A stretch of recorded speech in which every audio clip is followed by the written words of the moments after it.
Hello beautiful people, నేను మీ Bhavani Teja. Welcome to my channel cook with me. కొంతమందికి sweets అంటే చాలా ఇష్టం, మరికొంతమందికి కొంచెం కారంగా స్పైసీగా తినడానికి ఇష్టపడుతూ ఉంటారు. మనకి స్వీట్స్ ఎంత ఇష్టమైనా ఒకటి రెండు, మహా అంటే ఒక 3-4, అంతకంటే ఎక్కువ తినలేం కదా ఒకేసారి. సరేలే, ఇప్పుడు ఇదంతా ఎందుకు అంటారా? అదేనండి కాజు బర్ఫీ. ఈ కాజు బర్ఫీ మాత్రం ఒకేసారి బాక్స్ మొత్తం ఖాళీ చేయొచ్చు, అంత టేస్టీగా ఉంటుంది. ఇవి కొనాలంటే బయట మీకు తెలుసు కదా, కాస్ట్ ఎక్కువ ఉంటాయి. పావు కిలో 300 వరకు ఉంటుంది. ఒకవేళ మనం ఇంట్లోనే తయారు చేసుకుంటే సరే. అయితే మనం ఈ వీడియోలో బయట తెచ్చుకున్న దానికి ఇంట్లో చేసుకున్న దానికి తేడా ఏంటి, కాస్ట్ ఎంత పడుతుంది, అవన్నీ చెక్ చేసుకుందాం. చూస్తున్నారు కదా, ఇది నేను బయట తెప్పించింది. ఇది నాకు పావు కిలో 300 రూపీస్ వరకు పడింది. కాజు బర్ఫీ తయారు చేయడానికి నేను ఇక్కడ 250 గ్రామ్స్ వరకు జీడిపప్పులు తీసుకున్నాను. ఇక్కడ కప్పు మెజర్మెంట్స్ తో 2 కప్పుల వరకు వచ్చింది. కప్పు కొలత కాబట్టి 2 కప్పుల జీడిపప్పులకి 1 కప్పు షుగర్ అయితే సరిపోతుంది. మనకి స్వీట్ షాప్ లో చేసే టేస్ట్ రావాలంటే ఎగ్జాక్ట్ గా చెప్పాలంటే 250 గ్రామ్స్ కి 100 గ్రామ్స్ షుగర్ అయితే కరెక్ట్ గా సరిపోతుంది. ఇప్పుడు స్టవ్ ఆన్ చేసి ప్యాన్ పెట్టేసి మనం తీసుకున్న 2 కప్పుల జీడిపప్పుల్ని ఇందులో వేసేసి ఫ్రై చేసుకోవాలి. అయితే స్టవ్ ని సిమ్ లోనే ఉంచాలి. అలాగే 2 నిమిషాల కంటే ఎక్కువగా ఫ్రై చేయొద్దు. ఇలా కలుపుతూ ఫ్రై చేయండి. మనం చేయితో పట్టుకొని చూస్తే మనకు వేడి అనేది తెలుస్తుంది. అంత వేడైతే సరిపోతుంది. ఇప్పుడు వీటిని ఒక కాటన్ క్లాత్ మీద వేసి చల్లారనివ్వాలి.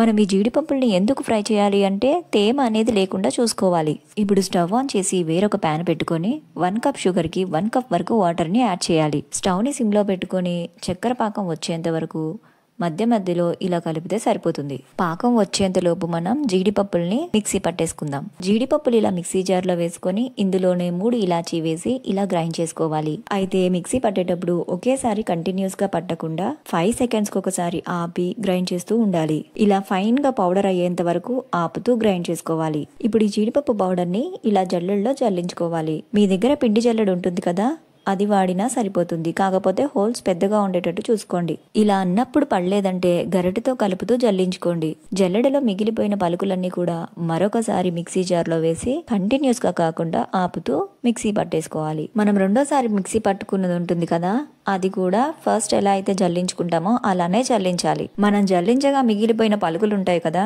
అవి చాలా చిన్నగానే ఉంటాయి. అవి కూడా ఇందులో వేసి కలిపేయండి. మనం ఇప్పుడు ఒకసారి పంచదార పాకాన్ని చెక్ చేసుకుందాం. ఈ పంచదార పాకాన్ని వచ్చిందో లేదో మధ్య మధ్యలో చెక్ చేసుకుంటూ ఉండాలి. ఇక్కడ నేను వీడియోలో చూపిస్తున్నట్టుగా ఒక తీగ లాగా ఫామ్ అయింది చూసారా?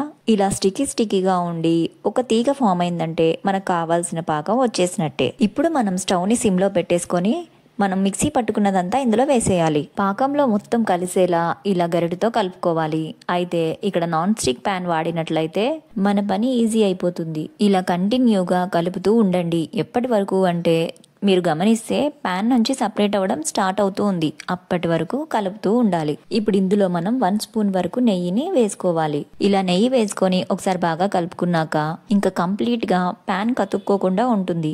ఈ టైంలోనే మనం వేరొక నార్మల్ కవర్ కానీ బటర్ పేపర్ కానీ ఉంటే దాంట్లోకి ట్రాన్స్ఫర్ చేసుకోవాలి. మనకి ఇంట్లో నార్మల్ గా కవర్ ఉంటుంది కదా, అది కట్ చేసుకొని రెడీగా పెట్టుకోండి. నేను ఇక్కడ కవర్ మీదనే వేసేసుకుంటున్నాను. ఇలా ఈ మిక్స్ అంతా కవర్ మీద వేసేసుకున్నాక దీన్ని ఒక 5 మినిట్స్ వరకు కాస్త చల్లారనివ్వండి. కాస్త చల్లగా అయ్యి కొంచెం గోరువెచ్చగా ఉన్నప్పుడే కవర్ తోటి ఇలా ప్రెస్ చేస్తూ చేయండి. ఇలా వేడి మీదనే కవర్ తో చాలా సేపు మసాజ్ చేసుకుంటూ ఉండాలి. కాస్త వేడి తగ్గి గోరువెచ్చగా అయినప్పుడు చేయితోటి చపాతీ ముద్దను ఎలా కలుపుదామో అలా కలుపుకోవాలి. ఇప్పుడు మనం సేమ్ చపాతీ పిండిని ఎలా రోల్ చేసుకుంటామో అలా రోల్ చేసుకోవాలి. ముందుగా నేను ఇక్కడ చపాతీ కర్రకి నెయ్యిని కానీ బటర్ని కానీ ఇలా అప్లై చేసి పెట్టుకుంటున్నాను. ఇప్పుడు మనం ఒక చపాతీని ఎలా చేస్తామో అలా చేసుకోవాలి.